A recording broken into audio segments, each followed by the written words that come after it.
Today, a key question is emerging in the markets. Is what is happening with Venezuela really about crude oil, yield curve control, or the growing affordability crisis in the United States? On the surface, the US economy looks strong. Employment remains high, stock markets are near all-time highs, and home prices have doubled over the past decade. But beneath that surface, millions of Americans are feeling the pressure of persistent inflation and high interest rates that have made everyday life far more expensive. Washington has effectively declared war on affordability. Regardless of how one views the legality or morality of the methods, the goal is clear: reduce price pressures. And this strategy could have major consequences not only for financial markets, but also for commodities. This is where Venezuela comes into play. From a market perspective, recent events could mark a turning point. If the strategy works, increased oil supply and a stronger US dollar could help correct many of the imbalances weighing on affordability. But oil alone is not the full story.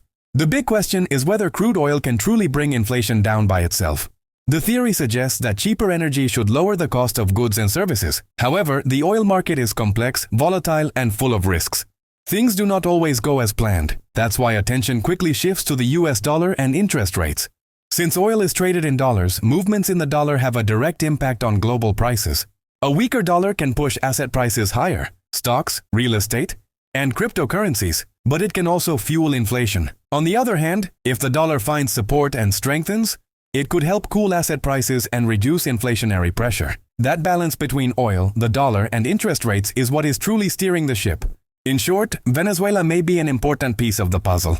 But the real driver lies in the interaction between energy markets, monetary policy, and the strength of the US dollar.